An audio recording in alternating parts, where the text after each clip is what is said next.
Hello.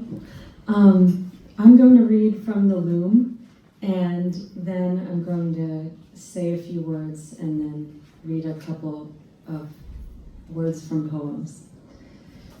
So this is not the beginning of a section in the loom, but it's right in the middle of a piece of it. I put my forearm on the gunwales and my head on my arm.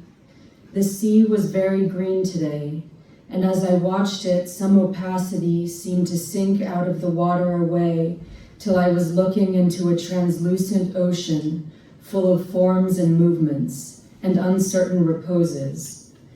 The green water was combed by naked bodies, divers going up and down, lovers swimming with interlocked arms, face to face, back to back, moving very fast. As far down as I could see, the water was busy with levels and establishments, people moving from condition to condition, no infants, no old people, many buildings moored in place, sea flags and pennons, two armies moving towards each other, passing over and under, never meeting. Bright helmets and seaweedy shields, they moved spirally, came to the center their march compelled them to, turned round and moved back, always looking for the enemy, passing sometimes above, sometimes below them. Some of the people moved as if their floor went up and down. Others moved, to my sense of it, more conventional.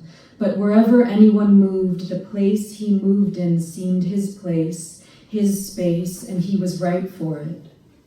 Men were plowing down there, some pulling, some guiding the coulter. And as the plow furrowed the water would heal again. But where the plow passed, young men and women leapt into being and swam out at once away from the groove. In the whole ocean, no one but men and women, no fish, no dolphins, but there were many flowers and vines, weeds with great golden bladders the women would ride. I saw huge bubbles with men riding in them and on them, a sport it seemed to be to break them, chase and be chased. Sometimes the passengers would vanish when the bubble broke, then reappear behind their pursuers and pursue. The people close enough to me for me to tell their faces were familiar. I knew them but couldn't handle their names, reached and got none. No matter if they laughed or frowned, I could not name them. Far down, some motion came towards me, straight up, slowly, stately. A procession it seemed to be. A crowd of girls, each carrying a torch, and the torches burned in the water. Behind them, a white man and a black man were yoked to a great chariot, which for all its size they drew without effort. Two lovers were standing in the chariot, their eyes towards me, and for a time I thought they were the monarchs of this kingdom. Then I could see that they too were yoked to what they rode on, and moved and were moved in one motion. She stood aside from him a little, and between them I could see a figure clothed, the only one in the whole sea who wore clothes, long dappled robe concealing the sex. This one began to speak. From the mouth the ripple of words came towards me, broke the green surface, and I heard them. The mind belongs to itself. Then I knew I was awake, and Coronel was talking. Do not watch too long. The mind belongs to itself until Adam begins to name what he perceives. Then Adam must be destroyed. His first death is in Abel. His last death is in you. Your weapon is Eve. Know her without her name. She is naked to you, and with your will and work, the garden he defined will flower again. It is infinity, the secret hidden in the heart of time. Awake and take her. The light was green. I had kept the car in gear all the while, now drove slowly across the intersection, did that twisty right turn between the ranks of cabs, pulled into the first slot. The bus had been on time and I had not. She was waiting in a black cape coat, soft gray dress with a silver flower on her breast, sinuous, reminding me. She ran to the car before I had chance to get out, her coat blowing out behind her. We kissed shyly in the way such things are given, a meaning easily denied by later fear. But all my fear was behind me. She looked at me, almost tentative. She meant what she meant, but was in gentleness prepared not to force my meaning on me. I still had a chance to die. On the bridge high over the wide river, I greeted her again, called her, drove fast to get home, set my hand on her thigh to show her I had understood.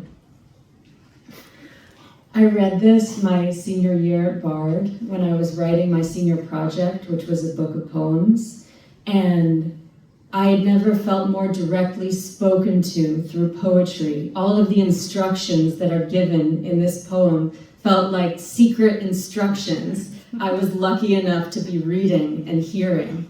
And one of the instructions, which was more like an insight or a sense of pith instruction, I remember when I was writing my senior project, which I brought, and I'll read a tiny bit from. I remember I described this moment, and Robert said, "Oh, you've begun to read the world." And it was as if before that moment I didn't know that you could read the world.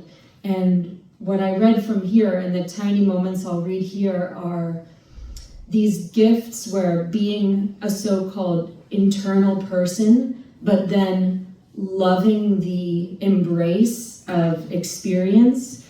Robert showed me that there was an intersection between the two that I could live in, that I didn't have to make this choice which would sacrifice one over the other. And so I'm going to read two tiny moments in which that came alive to me in writing. And these are in the middle of longer pieces. So, being is not what you do. Being is something else you can see in a citizen who suddenly stops you in the street by bumping into you and laughs joyously. Being is the woman wearing white tennis shoes who walks in front of you in the subway.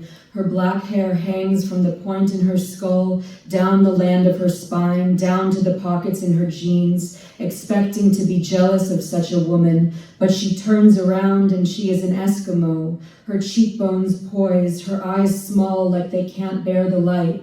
She sits next to a fat Italian man, cups her arm underneath his arm, and he can't believe he is loved by such a goddess, the way he looks around. But she loves him because she wears white tennis shoes in Manhattan, though 2 days ago she was in Alaska standing still in a snowstorm, wishing she wasn't so beautiful. She wishes she wasn't so beautiful because others can love you for the beauty you can give them just by walking. She felt the love of others by handing them tickets, holding out her hand for change, putting her letters in a mail slot, walking in the park at night, waking up and leaning over to touch her toes. She was loved by being watched, a love which caused her to live by the worship of others, a love which moved her far away from telling the truth, and aside from telling the truth, telling any story, any small point of her day to anyone at all. Can goddesses have destiny? And was she even a goddess in the way she thought this must be what she is, the way others watched her every move, eager to tell her what she was, like that was their destiny, to tell others what they were. And then I'll close with this, which was a piece I wrote years later called Archaeology by Ear. And this is in the middle of something longer. What does it mean to be a good singer? I asked my father as a young girl watching the musical Oklahoma with Shirley Jones. Does your lower lip have to shake to be a good singer?